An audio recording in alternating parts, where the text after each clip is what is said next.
Allahu Akbar, Allahu Akbar. Jadi Allah SWT tidak berbakar, dia bawa pak saksi membadai dengan diri dia. Begitu juga isteri tadi.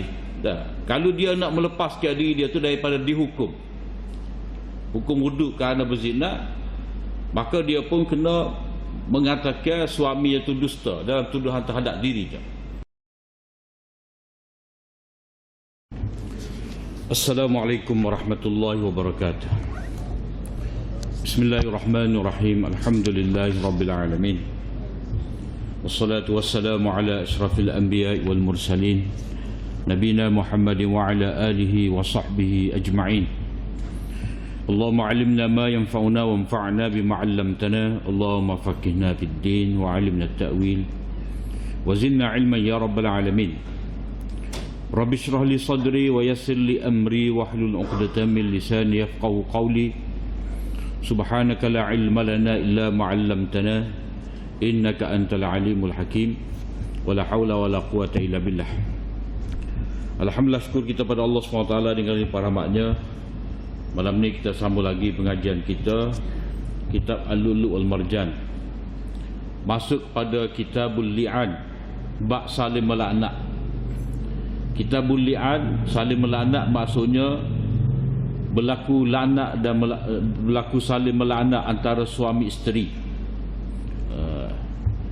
Yang ni bila mana suami itu curiga terhadap isteri dia, antaranya dia melihat isteri dia ni ada hubungan dengan lelaki lain, ataupun dia sekian lama tidak sentuh isteri dia tu, tiba-tiba isteri dia ada anak, maka dia buat tuduhan. Dia buat tuduhan kepada isterinya itu. Dia bersumpah bahawa tuduhan dalam tuduhan dia tu, dia adalah seorang yang benar ketika melemparkan tuduhan. Kemudian pada kali yang terakhir tu dia kata laknat Allah SWT ke atas dia jika dia berbohong. Jadi daripada inilah dikatakan li'an, maknanya di antara suami isteri itu ada apa, suami tuduh isteri berzina dan isteri ni pula dia melepaskan diri dia daripada tuduhan, maka dia buat persaksian bahawa laknat Allah, dia bersaksi bahawa suami itu dusta. 4 kali dia kata suami itu berdusta, dan kali yang kelima dia kata kemurkaan Allah SWT atas aku sekiranya suami aku tu seorang yang benar. Jadi perbuatan li'an ni berlaku di zaman Nabi SAW. Dia berkait dengan 2 orang. Yang pertama Uwaimir Al-Ajlani, dan seorang lagi Hilal bin Umayyah. Jadi hadis yang kita akan baca ni, hadis 952, dia berkenaan dengan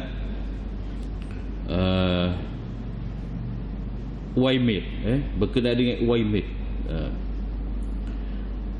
Hadis Sahl bin Sa'd As-Sa'idi anna Uwaimiran Al-Ajlani ja'a ila Asim ibni Adi Al-Ansari faqala lahu ya Asim ara'aita rajulan wajada ma'a imra'atihi rajulan ayaqtuluhu fataqtulunah am kaifa yaf'al salli ya Asim an dhalika Rasulullah sallallahu alaihi wasallam.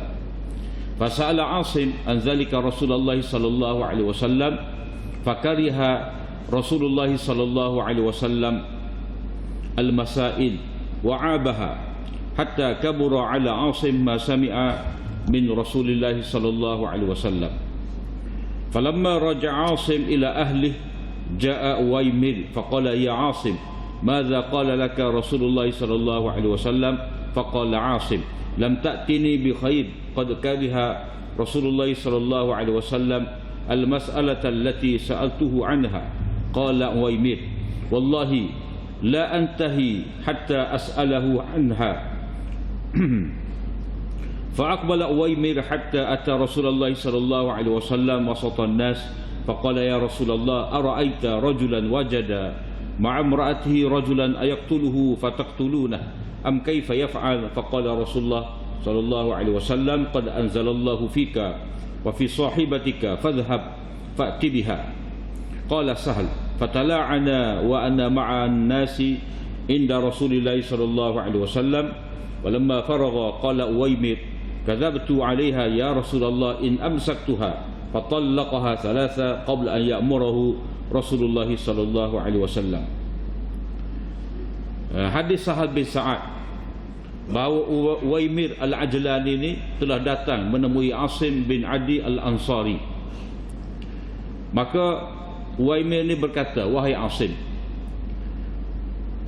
beritahu kepada aku, nak kata macam mana seorang lelaki dia mendapati bersama dengan isterinya itu ada lelaki lain, patutkah dia membunuhnya lalu menyebabkan mereka itu pula akan bunuhnya, ataupun apa yang sepatutnya dia lakukan? Jadi tanyalah untuk saya wahai Asim tentang perkara ini, tanyalah Rasulullah sallallahu alaihi wasallam. Maka Asim pun bertanya perkara tersebut kepada Rasulullah sallallahu alaihi wasallam, tetapi Nabi sallallahu alaihi wasallam tidak suka pertanyaan-pertanyaan itu. Jadi pertanyaan-pertanyaan seperti ini, mana pertanyaan yang belum berlaku. Wa'abaha, dan Nabi sallallahu alaihi wasallam mencela pertanyaan tersebut, sehinggalah berat kepada saya, sehinggalah berat kepada Asim apa yang dia dengar daripada Nabi sallallahu alaihi wasallam. Kalau Nabi marah pada dia tu, Nabi mencela dia tu, Nabi tak suka pada soalan itu, berat kepada Asim. Bila mana Asim itu balik ke rumahnya, maka Uwaymir pun mari. Dia pun berkata, wahai Asim, apakah yang telah dijawab, apakah yang telah dikatakan oleh Rasulullah sallallahu alaihi wasallam kepada engkau, yakni ketika engkau bertanya? Maka Asim berkata, lam ta'tini bi khairin, kamu tidak membawakan kepadaku sebarang kebaikan. Mana nyesal aku tanya, kita tanya mu ni lah, kita tanya benda hak kamu suruh tanya ni lah, aku dimarahi oleh Nabi. Jadi Nabi sallallahu alaihi wasallam tidak suka pertanyaan yang aku tanya kepada baginda tentangnya. Uwaymir berkata, demi Allah, aku tidak akan berhenti, maknanya aku akan pergi juga sehingga aku dapat bertanya kepada Nabi sallallahu alaihi wasallam. Maka Uwaymir pun datang sehingga dia bertemu Rasulullah sallallahu alaihi wasallam tengah-tengah orang ramai. Lalu dia pun berkata, wahai Rasulullah, apa kata Tuan? Kalau seseorang itu mendapati bersama dengan isterinya itu ada lelaki lain, patutkah, bolehkah dia membunuhnya? Tetapi akhirnya mereka itu akan membunuhnya pula, atau macam mana yang perlu dilakukan olehnya? Maka Rasulullah sallallahu alaihi wasallam bersabda, sesungguhnya Allah Subhanahu wa taala telah menurunkan kepada engkau dan kepada isteri engkau, yakni ayat Al-Quran, pergilah, baliklah dan datang kembali membawa isteri kamu.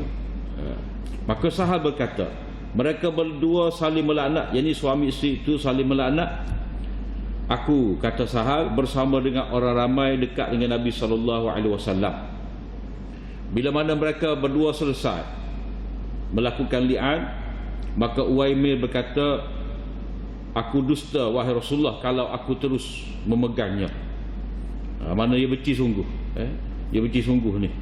Maka dia pun melepaskan 3 talak kepada isterinya itu sebelum diperintah oleh Nabi sallallahu alaihi wasallam. Ini asal cerita berkenaan dengan hadis li'an. Jadi hadis ni seperti mana yang kita baca, dia ada latar belakang dia. Yang ni Uwaymir ni dia tanya kepada Nabi SAW, satu melalui perantara Asim, satu lagi dia tanya sendiri. Jadi benda ni ditanya oleh beliau ni, mana seolah-olah benda tu tidak berlaku pada dia. Jadi bila tidak berlaku pada dia, dia tanya tu, Allah tanya sesuatu yang tidak berlaku lagi, maka pertanyaan yang berkenaan dengan sesuatu yang belum berlaku ini adalah satu perbuatan yang tidak disukai oleh syariat. Sebab apa? Sebab zaman turun wahyu ni, kalau ditanya kepada Nabi SAW masalah-masalah yang tidak pernah berlaku, maka boleh jadi disebabkan pertanyaan dia, maka benda yang halal jadi haram. Bila halal jadi haram, maka benda tu menyusahkan. Jadi sebab itulah kata Imam Syafi'i, sebab Nabi SAW tidak suka pertanyaan seperti ini pada pertanyaan yang belum lagi berlaku, dan tidak turun padanya itu hukum daripada wahyu. Supaya apa? Supaya Nabi larang ni supaya tidak turun wahyu yang menyebabkan haram pada benda yang belum berlaku. Maka benda tu kalau tidak haram jadi haram. Ataupun kata Imam Nawawi, soalan seperti ini dilarang oleh Nabi SAW. Nabi tak suka ditanya ni kerana benda ni melibatkan fahisyah, mana kekejian, melibatkan perzinaan, mana benda yang menyebabkan aib, malu, boleh menyebabkan terdedah keaiban orang, menyebabkan benda ni jadi gagal, sahur pula benda ni, jadi maklum kepada orang ramai. Kalau tak tahu cerita jadi tahu cerita. Jadi benda-benda seperti lagu ni dia cara penyelesaian dia tu bukan melalui kata macam ni media sosial. Dia kena ikut saluran dia. Kalau benda ni berlaku, pergi jumpa hakim lah. Jadi maknanya bila benda ni berlaku pada seseorang zaman tu dah, maka dia kena tanya kepada orang sepatutnya, yakni Rasulullah SAW sebagai hakim pada ketika itu. Jadi waktu tu tak turun lagi ayat. Jadi ulama berbeza pendapat dalam menentukan ayat li'an ni turun pada waktu bila. Jadi ayat li'an tu ayat mana? Perlu kita baca dahulu. Itu ayat li'an ni dalam surah An-Nur. Dalam surah An-Nur. Ada ulama mengatakan bahawa ayat ni dia turun lepas daripada peperangan Tabuk ataupun tahun yang ke-9, agak lewat. Ada kata ini ayat ni turun pada tahun yang ke-6 lepas daripada peperangan Bani Mustalik, berdasarkan kepada yang disebutkan oleh ulama hadis ifki, hadis tuduhan yang jahat kepada Aisyah. Jadi dia kata ayat ini turun bersama-sama dengan peristiwa ifki, ataupun ayat itu oleh kerana terdapat dalam surah Nur. Dalam surah Nur itu terdapat ada ifki, maka dikira ia turun pada tahun yang ke-6. Tetapi dalam kitab Tarhut Tasrib ada disebutkan bahawa ini berlaku pada tahun yang ke-9, turun pada tahun ke-9. Jadi ayat ni iaitu walladzina yarmuna azwajahum wa lam yakun lahum syuhada'u illa anfusuhum fashahadatu ahadihim fashahadatu ahadihim arba'a syahadatin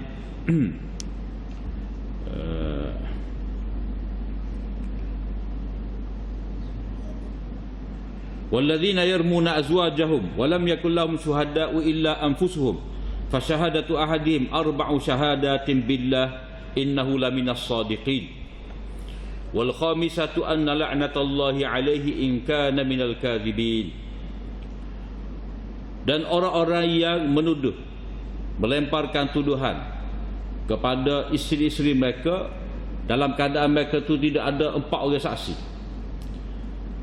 Bila tak ada 4 orang saksi, mereka diri mereka sahaja yang menjadi saksi, maka hendaklah dia bersaksi 4 kali dengan 4 persaksian bahawa dia benar, yakni dalam tuduhannya itu terhadap isterinya. Dan pada kali yang kelima dia kena kata laknat Allah SWT ke atas aku kalau aku tergolong daripada orang yang dusta. Wa yadra'u annaha al-'azaba an tashhada 4 syahadatin billah innahu laminal kadhibin.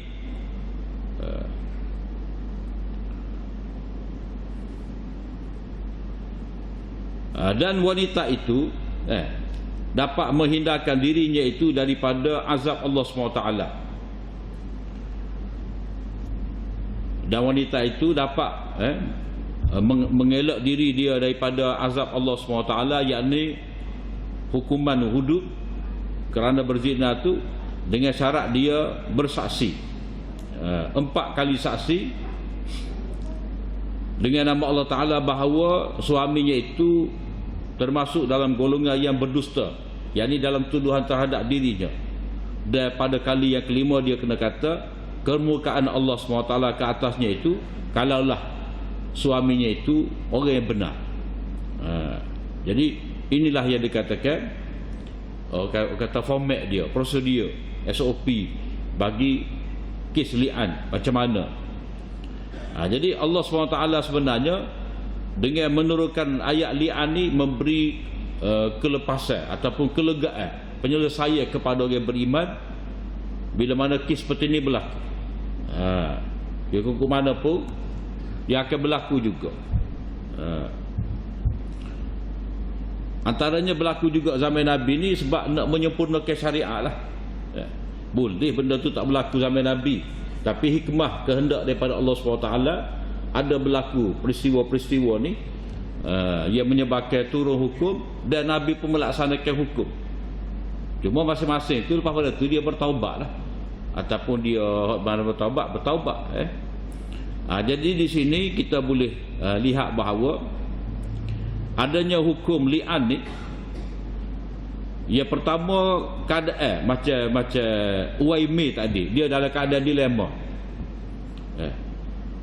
Dia berasa bini dia ni ada hubungan dengan lelaki lain, sebab itulah dia sebut lagu tu kepada dia tak sebut, tapi dia buat keadaan orang lain. Sebenarnya hak benda tu tentang diri dia. Mana benda tu berlaku pada diri dia, tapi dia gambarkan orang lain, sipulan, tapi dia ada. Tapi takkanlah dia nak kata bini saya. Jadi kalau dia kata bini saya, jadi tuduhan dah. Sedangkan dia tak tuduh lagi.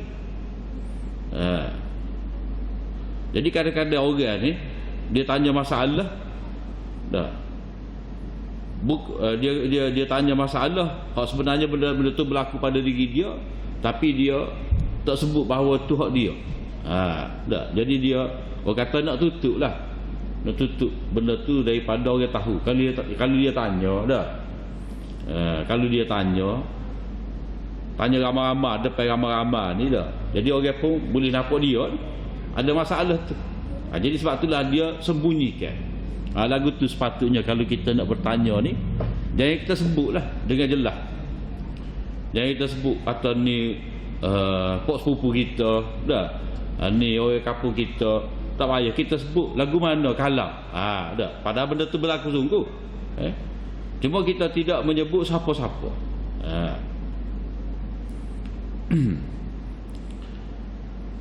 Jadi seorang suami ni bila berlaku benda ni kepada dia, seperti Uwaimir ni, dia dalam keadaan dilema nak buat macam mana. Jadi kalau dia pergi bunuh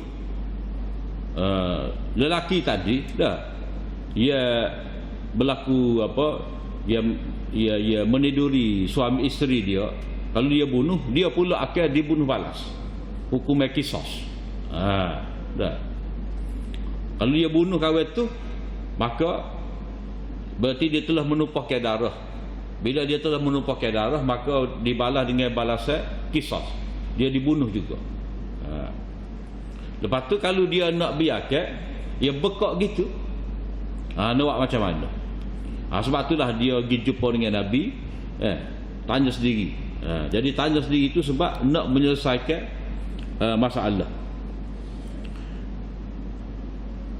Kalau kita rujuk dalam hadis, dalam ayat Quran tadi dah, bila suami tadi dia menuduh isteri dia dalam keadaan dia tidak ada saksi dah, yang mana tuduhan zina ni, kalau orang tu menuduh tanpa ada saksi, dia akan disebat dengan sebanyak 80 sebatan.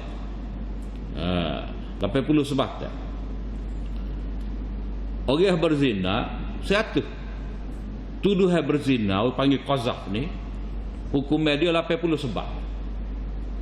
Jadi kalau antara lelaki yang menuduh perempuan yang dituduh ataupun lelaki lain yang dituduh, dia kena buat mari 4 orang saksi. Kalau tidak, 4 sebatas kena atas belakang. Tetapi dalam kes suami isteri ni Allah SWT tidak menetapkan seperti itu. Sebab apa? Sebab benda ni benda dalam hubungan suami isteri. Jadi tidak dibebankan. Sebab hak ni berlaku dalam rumah tangga lelaki tadi. Aib tu aib diri dia. Dah. Benda berlaku tak molek dalam keluarga dia. Jadi kalaulah dia dibebankan dengan wak mai pak saksi, dah. Maknanya aib tak sudah tu. Akhirnya dia kena 80 sebatang. Jadi tidak dapat tidak Allah SWT memberi jalan keluar kepada masalah seperti ini. Dia sendiri yang mesti bersaksi. Jadi seolah-olah persaksian daripada dia tu 4 kali tu mewakili 4 orang saksi, supaya dia terlepas daripada hukuman 80 sebatang.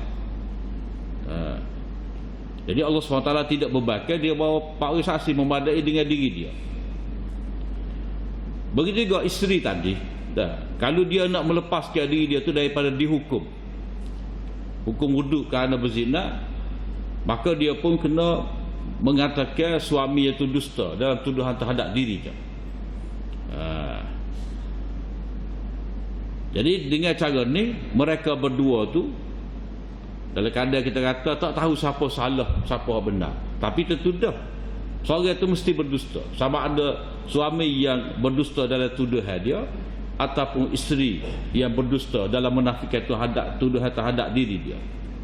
Jadi ada hukum lagu ni itu adalah satu rahmat daripada Allah SWT. Sebab apa? Sebab resam jahiliah dahulu, sebelum Islam hari ni, bila berlaku peristiwa seperti ini, maka tu bomo lah. Kijak tu bomo, tilik tengok siapakah benar yang bersalah. Jadi orang jahiliah zaman dahulu dia meruk tu bomo.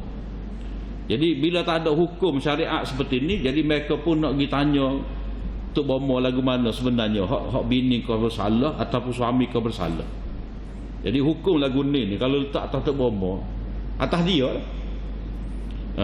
Ngaruk dia, tak betul dia, dengan tilikkan dia, boleh jadi dia cabut anak panah, boleh jadi dia tengok di air, boleh jadi dia teropong, jadi benda tu rajman bil ghaib, redah qasid, tak tahu betul ke salah. Jadi takkanlah kita nak menyerahkan urusan rumah tangga kita ni kepada Tok Bomo. Jadi orang jahiliah dulu dia meruk dengan Tok Bomo. Samalah juga zaman dulu bila mana sekumpulan lelaki ni dia pergi kita kata melanggar seorang wanita. Kalau 10 orang dia gilir. Jadi bila hak ni ngandung nak tentu siapa dia anak siapa dia, pok siapa dia punya apa, pok dia siapa, ni anak siapa, maka Tok Bomo lah menentukan hak ni, dia mudah pok dia. Jadi benda tu tak betul. Jadi syariat ni nak biar hukum tu adil. Jadi adil di sini, suami yang membuat tuduhan dia tidak dikenakan sebab atas tuduhan dia. Begitu juga isteri tadi, bila dia dituduh, dia dapat menjaga dirinya daripada dihukum bila mana dia berani untuk menafikan tuduhan tadi. Jadi dalam kata-kata dia tu, dia kata laknat Allah SWT ke atas dirinya. Itu kata lelaki, laknat Allah Ta'ala.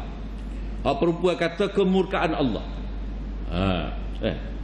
Jadi mengapa untuk lelaki ni, suami ni laknat Allah, untuk perempuan kemurkaan Allah? Jadi ulama kata antara laknat dengan murka ni lebih besar murka lagi.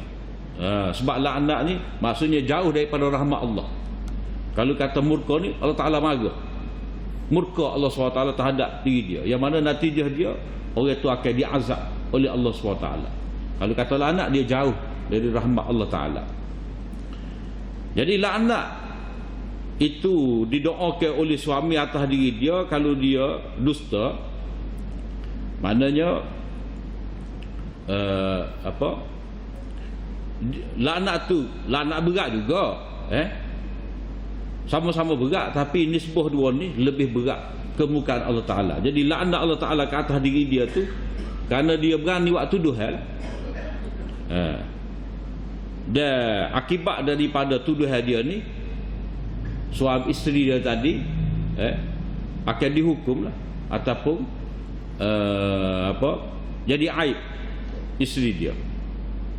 Tapi hak wanita ni pula, kalau dia berdusta dalam menafikan, mana dia tuduh suami itu berdusta dalam tuduhan, berarti dia sendiri melakukan perbuatan tersebut, tiba-tiba dia menafikan, dia dapat kemurkaan Allah Ta'ala, kerana benda ni bahaya besar.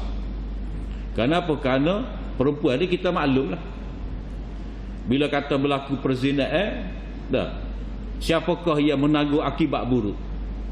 Hak lelaki ke hak perempuan? Ya sama-sama dalam bab ni perempuan. Dia lah hak ngandung, hak alahai ke, hak gapo ke, dia berlaku.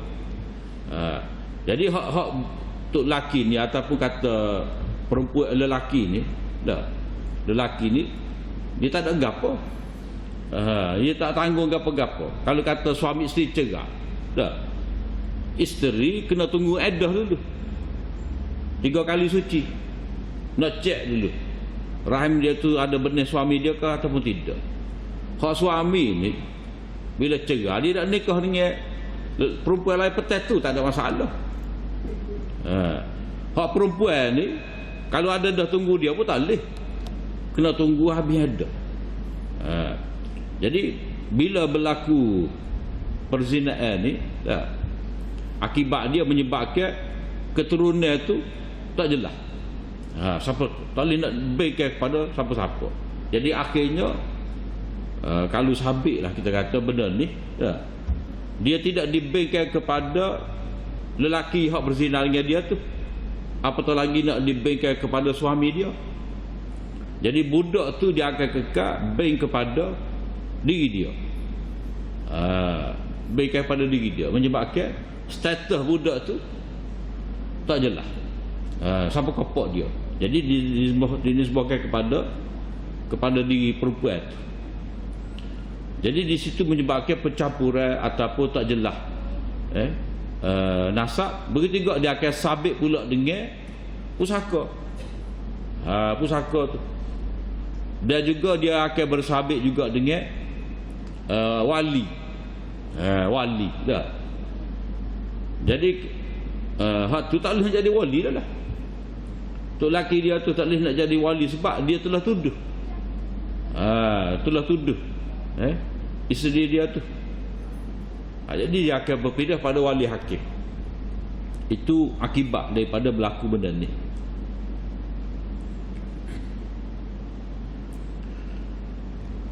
Jadi mereka melaknat antara mereka berdua tu. Aku ada kata Sahal bin Sa'ad. Jadi Uwaimir ni kata, aku ni dusta lah, maknanya kalau aku tak cerai dia, aku saya lagi. Jadi dia pergi 3 lalu. 3 lalu maknanya kira-kira tak ada nak rujuk lah.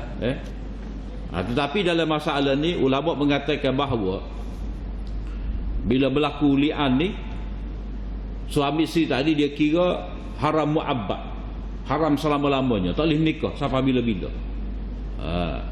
Jadi antara suami isteri kalau cerai, kita kata cerai talak satu, talak satu tu dia pakai ba'in sughra.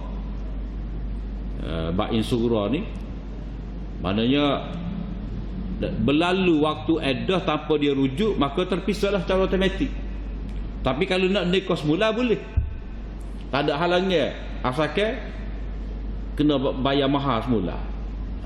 Kata kena bayar sekali lagi, sebab habis iddah. Jadi bila habis iddah ni dia panggil bainunah sughra, terpisah secara kecil. Maknanya suami isteri tadi dia boleh nak balik semula, tetapi dengan akad yang baru dan mahar yang baru. Dua tu. Bai'ah tu tak apa, tak bai'ah tu. Akad yang baru dan mahar yang baru.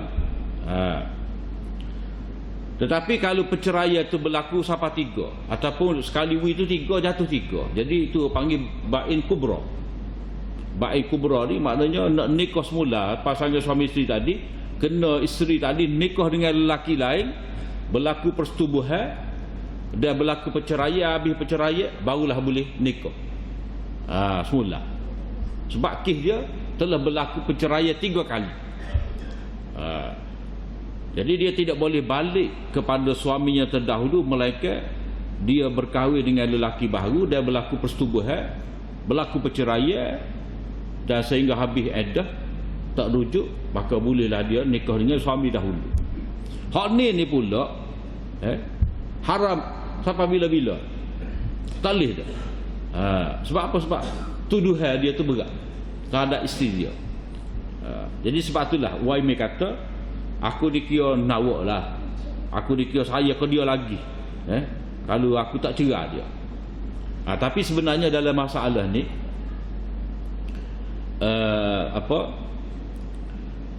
dia panggil furqah, perpisahan di antara suami isteri ni akibat daripada berlaku li'an ni.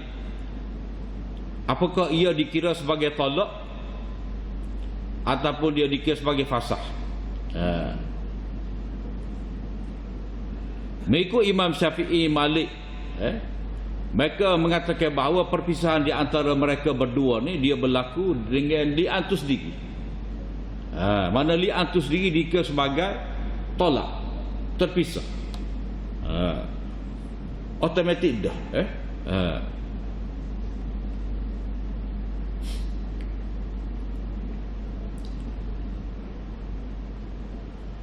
Manakala mengikut Imam Abu Hanifah,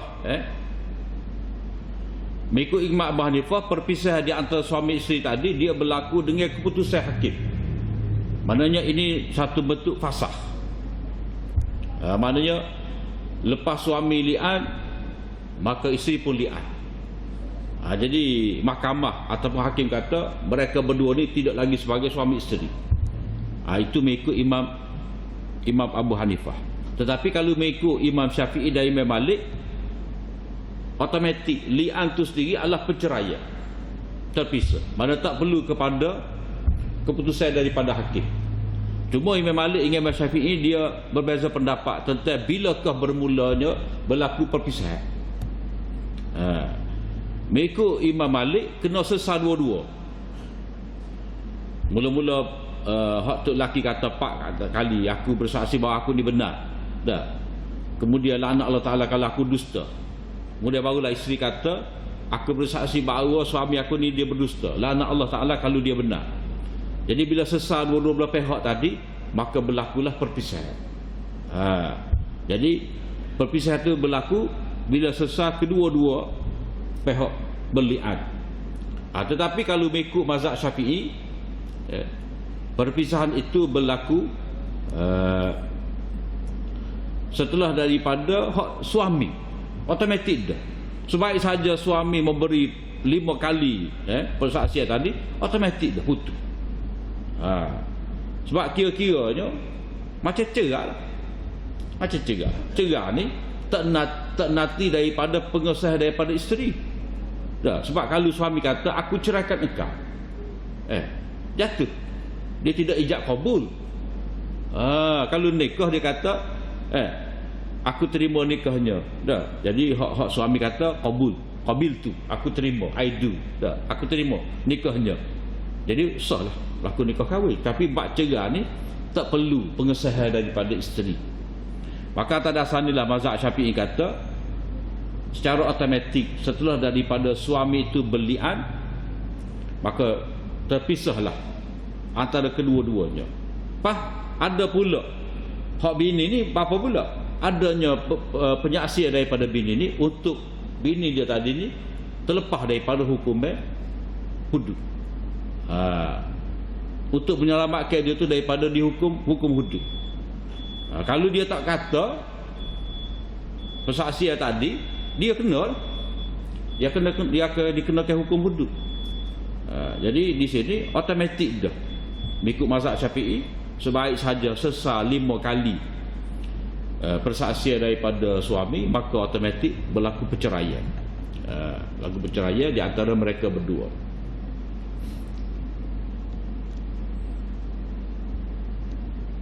Jadi hak lebih kuatnya pendapat Imam Syafi'i dalam perkara ni. Kemudian satu perkara lagi, hukum li'an ni sendiri dah ada ya sampai tahap wajib, ada pada peringkat makruh, ada pada peringkat haram. Hak wajib ni macam mana? Orang tu dah, lelaki tu dia melihat isterinya berzina, memang betul dia nampak terang-terang, maka pada kita wajib dia cerah isteri dia. Ataupun isteri itu mengaku dia berzina, dia pun membenarkan, dia menerima kenyataan daripada isteri dia. Ini dia dengan syarat antaranya pada suci yang tidak disetubuhinya, ataupun dia bila berlaku lagu ni pengakuan daripada isteri dia, ataupun dia tuduh isteri dia sekadar dia melihat, maka dia tidak boleh bersetubuh lah dengan isteri dia. Dia tak boleh dah. Ngelah tak ada, buah ngelah tak ada, maka sudah tu. Sehinggalah kalau kata keluar anak dah, dia pun tuduh isteri dia untuk menafikan anak tu daripada dia, supaya anak tadi tidak diberikan kepada dia. Itu hak wajib. Hak wajib. Keadaan yang kedua, iaitu dia melihat ajnabi ni keluar masuk rumah dia, dan berat pada sangkaan dia telah berlaku perbuatan jahat tadi, maka harus kepadanya itu untuk buat li'an.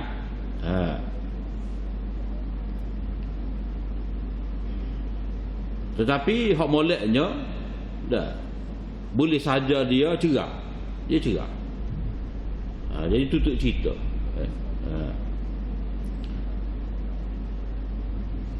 Hak haram ni li'an ni hak tak ada pasal-pasal. Hak tu haram hukum dia. Itulah hadis yang pertama dalam bab ni kita baca. Kemudian ada lagi masalah ni, persoalan dia tu akan datang pada hadis 953 ni. Mana hak ni cerita benda ni cerita hak hukum di dunia lah. Hak hukum di akhirat tu suah Tuhan. Macam orang ngucap dua kalimah syahadah, dia jadi orang Islam tu jujur ke tidak tu suku, terserah kepada Allah Ta'ala. Wa hisabu ma'ala Allah, urusan dia serah pada Allah Ta'ala. Sama dah juga dengan ni bila berlaku li'an antara suami isteri ni, nak menentukan hak mana hak benar, itu serah pada Allah SWT. Biar Allah SWT tunjuk, sama ada tunjuk di akhirat ataupun tunjuk di dunia. Tunjuk di dunia ni ada lah. Itu kita akan baca pada hadis akan datang. Setakat itulah apa yang baik dari Allah SWT. Salah dan silap daripada kelemahan di hamba, aku liqauli hadza wa astaghfirullah li wa lakum. Assalamualaikum warahmatullahi wabarakatuh.